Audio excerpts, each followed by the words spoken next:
This race used to be on Mother's Day weekend, and now it's on Labor Day weekend, and I didn't even know it was Labor Day weekend until yesterday, because obviously doing YouTube, working from home, the days merge together. The only holidays I know nowadays are probably Thanksgiving, Christmas, the 4th of July, New Year's Day. That's about it. The Southern 500 is still one of the crown jewels of NASCAR. Daytona 500, Brickyard 400, please God, come back already. Coca-Cola 600 and Southern 500, and toss in Bristol Night Race, Sharpie 500, even though it's then was called other, races with the with a sponsor that little bit, controversial. I still call it the Sharpie 500. I still call the Coke Zero 400 the Pepsi 400. I'm going to keep calling these races because that is what I grew up with. So sponsors, good job for doing that, because I have long-term, sponsor recognition, brand awareness. It's literally stuck in my head now for the rest of my life. So let's talk about it. These race reviews now are going to be a little bit different because we have to talk about playoff standings more often now. Obviously, most of the time we just focused on the race, didn't talk about playoff standings because who the hell cares, right? You just get your points. It doesn't matter. Just eventually get to the playoffs. Now that the playoffs have started, now we can talk about the playoff standings. But, let's talk about Denny Hamlin, Christopher Bell, Tyler Reddick. Those three cars, Denny Hamlin, Christopher Bell, Tyler Reddick, and Kyle Larson. I'll throw him in there as well. That's not throwing him in there. He literally went from 18th to 3rd in the first stage. Yeah, he was very good. So those guys were the fastest cars.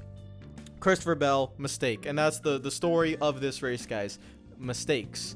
Christopher Bell's pit crew make a mistake, and then he makes a mistake on track and slamming the wall. Night over. He was able to fight back, try to, get back on the lead lap, but nah, the car he hit the wall a ton. So, the car was just never going to be the same. He was never going to be able to get back up front. And this is a massive mistake because what I've been saying, guys, when you get into the playoffs, it's not about winning. You don't have to win to advance in the playoffs. You don't even have to win all season to advance in the playoffs. You can advance just by being consistent, which is why I do like this points format. If the playoffs were to exist, I like this because at least the regular season matters. And points and consistency still matters. And then if you want to lock yourself in, you win. The only thing, like I've always said, I hate about it is that we decide this championship in one race. I still think that's pathetically stupid. But everything else about it, I'm fine. What did I say about Truex, William Byron? All you guys got to do, run top 10. Run top 10. Qualify well, run top 10. They didn't do that. Truex in the back. Byron in the back. Yeah, very tough. Truex especially, very tough day for him. Not getting a lot of stage points, lap down, didn't have speed really while his teammates did. Bell had speed. Denny Hamlin had speed. Ty Gibbs, obviously a rookie. I'm not going to classify him as needing to be in the running in the top 5. So Truex was the surprise for me this weekend. I was surprised as to how poor he was to qualify so poorly and then to race so poorly. That was very surprising. But the other guys did very well. There was another incident at the end of the stage with Joey Logano and Bubba Wallace. They were racing. Bubba Wallace slides up, gets into Logano, and then Wallace spins out. Now, Bubba Wallace would be okay. Obviously, didn't hit anything. Logano would be in trouble with toe links. And we heard a lot of that today, which was toe links. Broken toe link, left, right, center, forward, backwards. You know it. I might as well just stub my toe and break it too. But that basically harmed Logano for the rest of the race. Now, I didn't really think Penske were that good anyways. They still, to me, seem like they're really subpar. But it doesn't help when you have a problem with your race car. And Logano, for literally the rest of the race, just couldn't get that feeling back. And he was running top 10, but it's just, with the toe link issues, it just happens. And that's not the first time you're going to hear me talk about toe links, because that was a common theme of the day. The one thing I do like about this race car, I'm going to touch about this more for the end of the race, but I just really want to quickly touch on it, is that it's durable and it's tough, and that at a track like Darlington, you can hit the wall over and over and over and over and over again, and as long as you hit the wall just normally, just square, right, you're fine. You will be just okay. That's what I like about this race car. If you guys don't remember Gen 6, you get into the wall and there's a 50% chance you cut your tire, right? You race with someone else, there's a 50% chance you cut your tire. It was very, very annoying. So the composite bodies with this race car, I very much enjoy because you can get the full experience of Darlington. And it's fun to watch drivers be on the limit and hit the wall and keep going and hit the wall and keep going and hit the wall again. It is fun. I enjoy that. A lot of drivers had beat up right sides on the race car. I enjoy that. We're going to talk about what I didn't enjoy later, but I enjoy that part of this race car. Denny Hamlin, Kyle Larson, Tyler Reddick, they maximized a lot of stage points. Denny Hamlin dominated this race. He really did. I didn't think he had the fastest car. You could see it. When Tyler Reddick and Kyle Larson would get to second place, they'd be able to run him down and then dirty air. This is getting a little bit more of a problem as obviously the teams learn the race car, that the dirty air becomes worse and worse, and that's expected. Now, like I said, there's many ways we could try to fix this. I don't know if there is a fix, but you can see that the dirty air is becoming a little bit more of a problem. Just look back at the last 2 to 3 Darlington races with this race car, and you will see that progressively the dirty air effect gets a little bit worse as teams just learn the car more. That's fine. It's racing. It is what it is. The teams are supposed to go fast, but I think it's NASCAR's job to try to create the best product out there. And that's what we saw all night, where Denny Hamlin dominates, but you just can't really get to the leader because, in my opinion, like I keep saying, I think the cars don't have enough horsepower. Now, NASCAR takes away a lot of downforce on the car, but the teams are finding downforce under the car. And so I think there's a lot of underfloor stuff going on. The teams are finding a lot of that aero and the downforce there. And the cars are they're going fast through the corners, man. They're going really fast through the corners, even at a track like Darlington. And you just need to try to get these cars to have more power, more torque, without going too fast, you know what I mean, with the downforce. So I would love to see NASCAR implement more horsepower, but I just don't think that's going to happen because, conspiracy theories, insurance reasons, cost reasons, whatever. You've heard people in the industry say that it costs just as much to restrict the engines as it would to not restrict the engines. So why don't just unrestrict the engines? But that's NASCAR's call. I'm pretty sure it's for insurance reasons, but I don't know. Whatever. It's really frustrating and annoying. I don't think it would fix the issue either. I have said that before. I don't think it would fix the problem, but I think it would help. I think it would help because you'd be able to work on the downforce and the aero sides around that as well. So Denny Hamlin leading, chokes. Yeah, I mean, that sounds bad, but yeah, he choked. Well, not him specifically, but the race team. Now, I don't know actually the story on this because I haven't gotten an update. There's probably going to be an update after the race, but he thought he had a loose wheel.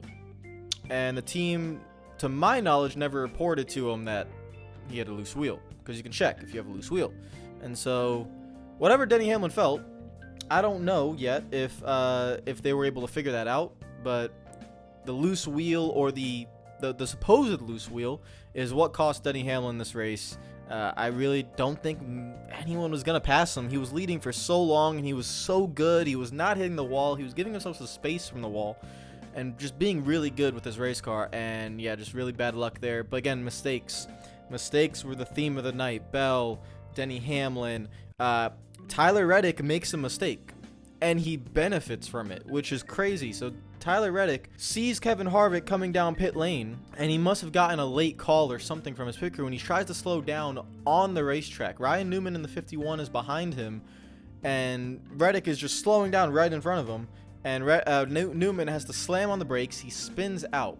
Kevin Harvick, who methodically makes his way up through the field, lap after lap after lap, long race at the Southern 500 miles, he gets to second with 50 laps to go, and pit stops are happening. They want to undercut Reddick, and I think the Reddick and the team knew that, and I think if Harvick gets down pit lane, he gets that one lap, he will get into the lead, and then you know how important track position is, which is why Reddick didn't want to give that up. Reddick slows down, Newman trying not to hit him, wrecks, he spins, Harvick entering pit lane, the caution comes out, the lights on pit road turn red, and Harvick has no time to turn back onto the racetrack. William Byron and Kyle Larson behind him did turn back onto the racetrack, and then Tyler Reddick, who kind of caused the whole thing, in the lead, is fine. Didn't get hit, stayed out, came down pit road. He lost a position on pit road, which gave Larson the lead and eventually the win. Caused the wreck, and Harvick gets just screwed completely from that. So does Kyle Busch coming down pit lane. He had to take the wave around. And then guys who were a lap down like Truex and Denny Hamlin from prior mistakes with loose wheels and speeding penalties and whatever. No speeding penalty. Truex also had a loose wheel, but he was also horrible the whole night. Those guys also, get stuck a lap down just because of the way the pit cycle works. So yeah, that was a huge moment in the race. It ruined Harvick's race. I mean, I don't have the results in front of me yet. I'm going to look at that in a second, but Harvick's race looked really good. He was fast. He was doing really well. Obviously hasn't won in his retirement season.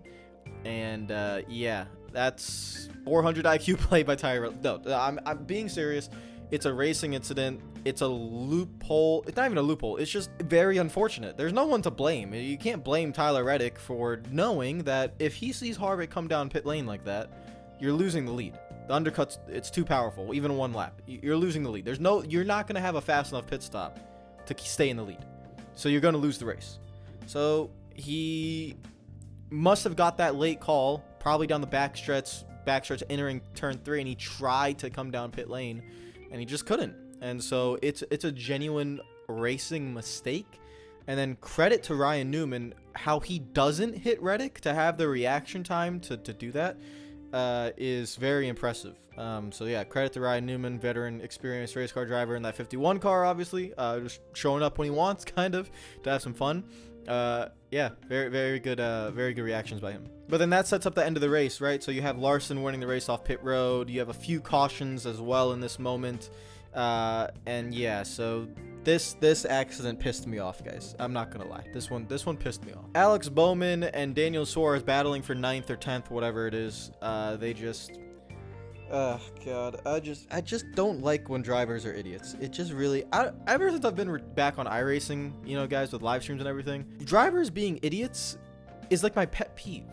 It's like like, even when I do it, obviously I feel stupid, but it's really starting to annoy me. Alex Bowman's a pure idiot for this. I don't know. We're at Darlington, guys. We're not at Talladega. We're not at Atlanta. We're not at Daytona. We're not at even like a track like Michigan. We're not at these kind of tracks. We're at Darlington. All right. Like, this is not a racetrack that you notoriously block at. You can race side by side. You can pick a lane.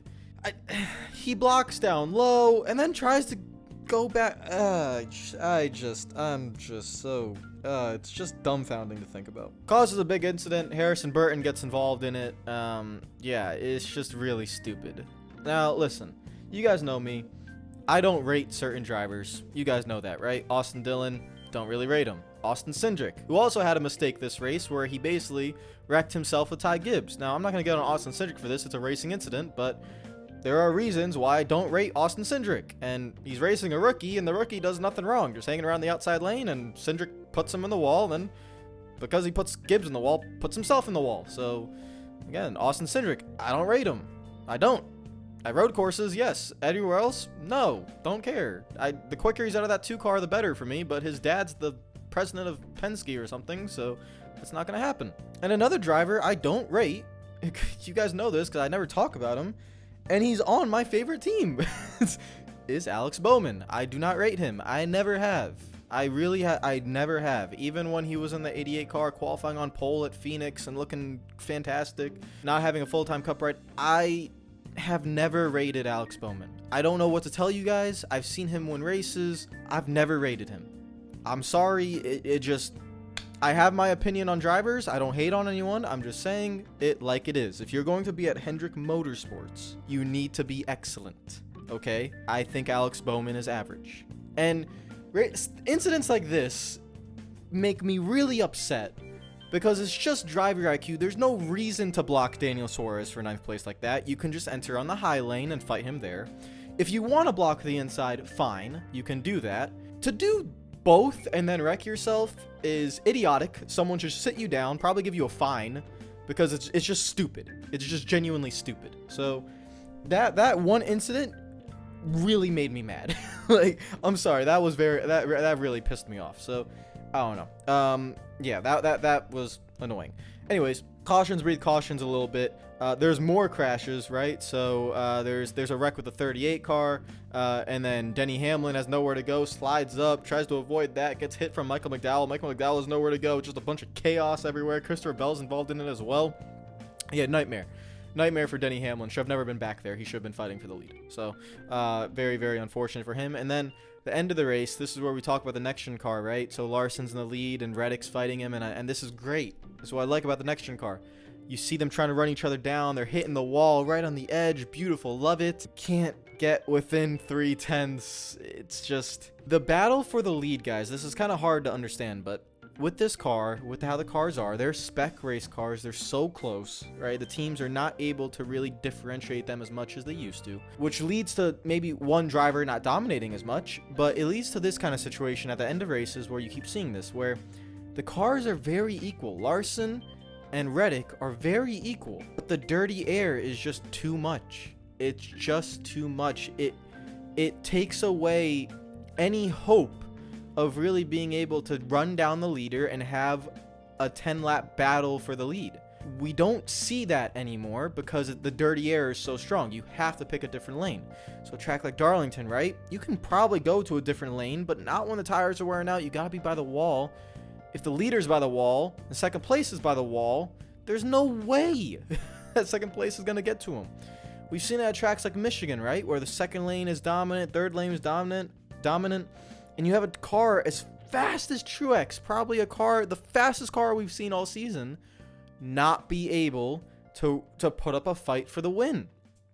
And so I like the next gen car with the durability, the toughness, the fact that it's just a great race car in terms of being able to race like against the track, right? It's fun, slides around, cool. But when it comes to racing for the lead in battles, the dirty air, it's really bad.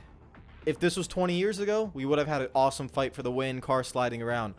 If this was 10 years ago, maybe, even so, the boxy COT, 2010, 2011, 2012 style COT, you'll see the car sliding around, you'll be able to battle. But with this race car, with the Gen 6 as well, it's very difficult. It's just it's almost impossible. So that's where I want NASCAR to really work on this race car. It has its positives, it has its negatives. I do not want a new race car. I just want the car to be worked on for these types of situations. I thought tonight we could have an excellent finish between Larson and Reddick. Two spectacular drivers, and you're taking the opportunity away from Tyler Reddick, and you're taking the opportunity away from Martin Truex Jr. back in Michigan because the dirty air is so strong. It's just too much. All the leader has to do is run the line, and that's it. It's just too much. I don't like it. So that's what NASCAR have to work on, and that's why I think a lot of fans are begging for more horsepower just to see what it does. If we add more horsepower to this race car, what will it do when drivers are off throttle and everything? I don't know if it would do enough, but I think it would help, but I don't know if it would do enough. So yeah, that's kind of the situation. Larson ends up winning the race. Obviously, as a Hendrick fan, I'm happy, but I'm disappointed that we couldn't get that battle because the top four they all got close together with Larson, Reddick, Chris Buescher, who's absolutely on fire, and William Byron. None of them could do anything. You enter turn one, you're carrying so much speed into the corner that you just lose a tenth to the car in front of you, and that's that. Very annoying. We can pull up the race results now. So Larson, Reddick, Buescher, Byron, Chastain in the top five. I have no idea how Chastain got recovered, by the way. This man was running 29th lap down early in the race. Somehow managed to get back to a top five. Genuinely crazy. I couldn't believe that. Brad Keselowski in sixth. Again, shout RFK, third and sixth. They are the best four team. Genuinely, they're the best four team. They're the best. I've seen enough. They're the best. They are genuine championship contenders. They can compete for a championship now because I've seen enough. Genuinely, I am convinced that their speed is not going to die out. Bubba Wallace in seventh with a good run, again recovering from that incident in the first stage. Chase Elliott in eighth. I think that's the highest non-playoff car. Yeah, but again, Chase Elliott's not really a non-playoff car because he missed 7 races. He kind of is he's supposed to be a playoff car, so it's not surprising that he's running the top 10. Ryan Blaney in ninth for Penske, and Eric Jones with a good run. He loves Darlington in the top 10. And then the rest of the results, you have Kyle Busch, Logano, and everyone else. Now, I'm going to quickly jump over to the points, because points are more important than going through 11th through 30th and all that in the standings. But as you can see in the points, Larson advances. William Byron doing exactly what he needs to do, just finish. Consistent finishes, you'll be fine. 45 to the good, just no big mistakes. Tyler Reddick, amazing run, great stage points, plus 30. Chris Buescher already carried some playoff points in. Great run, plus 27. Denny Hamlin, even after his mistakes, well, not really his mistakes, but, you know, the chaos that ended up happening to Denny Hamlin, he ended up finishing in, where did Denny Hamlin finish? He ended up finishing in 25th, okay? And just to show you guys how bad Kevin Harvick got screwed, he ended up finishing in 19th. So, you know, literally all because of that one pit incident with the caution with Ryan Newman and Tyler Reddick. You go from possibly winning to running 20th. That's terrible. But, you know, Denny Hamlin dominates, right? He gets, I think he wins both stages. So even though he finishes 25th, plus 27 in the points. So, yeah, didn't get the win, but 2 playoff points that will carry on through the other rounds, and still plus 27 to the good. Still a good day. I'd be happy with that. Finished 25th, but still good day. Martin Truex Jr. In 6th, obviously didn't have the best run, but with the cushion that he has, plus 25 to the good. Kyle Busch plus 20, Keselowski plus 18, Blaney plus 16, Chastain plus 13, and then it gets tight with Logano, Bell, Wallace, Harvick, Stenhouse, and Michael McDowell. Really sucks for Kevin Harvick that, you know, you got those points taken away, but again, gotta do a little bit better in the stages to try to get those points, so, you know, end up like Denny Hamlin, stuff like that. So tight battle right there, heading into where are we going to? Kansas? Is that the next racetrack? I think it's Kansas and then Bristol, I think. So yeah, that we'll see how it goes.